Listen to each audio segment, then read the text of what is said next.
As we move on to race number 6, and the 6th on the programme is a 1600-metre Class 3 contest. Here we go, up in grade. Go Beauty Go, last start course and distance winner from the front. Super Form, course and distance winner 2 starts back. Bled last time out. Magnetism, David Fries and Zach Purton combined with him. Perfect to play. He's struggling, beaten a long way last time out. Ho Ho Feel was a winner over the 1800 metres back in April. We got Crown Avenue, who won on the all-weather in Class 4 back in April as well, and down to Great Treasure, who's won 2 of his last 4 in Class 4. He's actually eligible for that as well, but goes around with a lightweight. We've had some really solid Class 3 races throughout the season. This is not one of them. This is so hard to work out, this race, because there's so many horses in it that have got poorish form and have been making their way down the mountain of ratings. Go Beauty Go is the odd exception, and he's potentially the leader. Super Form obviously won 2 starts ago, but he's had a freshen up after blood in the trachea. Of the rest, Magnetism should be getting a nice run from his barrier. Here is Go Beauty Go. Now, Joe Moreira getting a feel for this. Interesting, Zach Purton rode it 2 starts ago. Matthew Poon last start when he won. But if he goes to the front and dictates, he's going to be very tough to beat, as you mentioned, with that speed map. Magnetism's going nicely, and Zach Purton jumps aboard this, so there's a bit of a merry-go-round as far as the jockeys and their rides here on this one, and Responsibly rode him last start. Should get a nice trail from barrier number 5, and he's got ability, this horse. When he does win, he wins well. This is an improver, amazing agility. You can see he's working here with the blinkers on, and the blinkers will go back on him. He hasn't been with Peter Ho for long. Derek Long aboard. I really liked his track work leading in, so I'm going to give him a chance. All right, OK, that's amazing agility. We'll start off, though, with our favourite, and that is Go Beauty Go.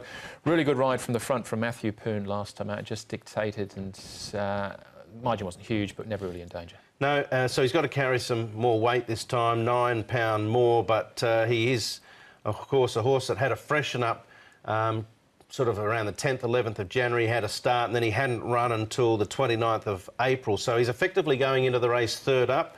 So I don't think, you know, it's been a long, arduous season for him, and he's on the downward spiral. He looks the leader again. Even though he's got the weight, he's going to have a, you know, primarily a bunch of horses that are out of form chasing him. Yeah, no, I thought he was holding in that race. They weren't going to get past him.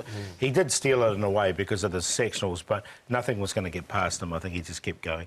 All right, and every chance he can do the same again. Magnetism, then, the mount of Zach Purton here, 5th, with Win-Win Ruby, who just hasn't gone on with his the form when he first arrived. No, well, I'll handball over to you, Paul, because you were with Win-Win Ruby earlier on in the season when he was going well. Yeah, it's just been really disappointing recently. Win-Win Ruby's just out of form, simple as that.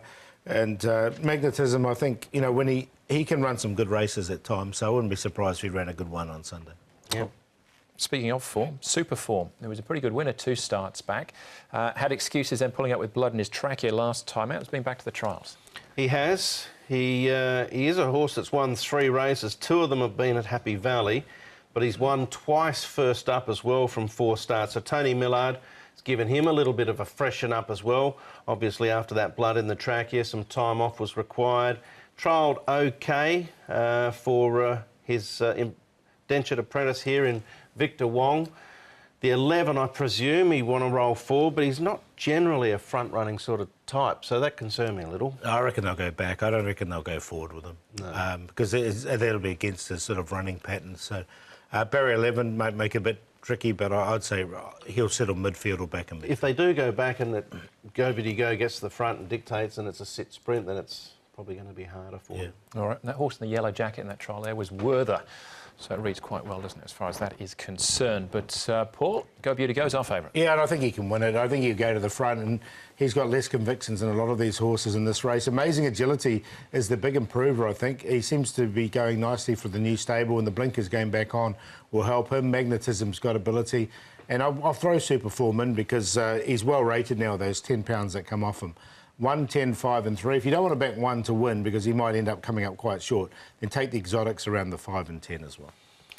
Yep, I'm going with Go Beauty Go as well as Paul. I think he'll find the front be very hard to get past. Amazing Agility is in for 2nd. My long shot for the card will be Sleep Education. He's only $10 at the moment. His form from South Africa was very strong. If you go right back and have a look through it thoroughly. When he first got here, he looked progressive. Hasn't quite turned out for him the way David probably would have liked, but there is an engine there, and this is the type of race where something like him could bob up. and then Magnetism. So 1, 10, 4 and 5, but I'm happy to play a QQP with the 1, 4, 10. All right, Go Beauty Go. Looks like the banker, though, as far as the TT is concerned there in the final leg.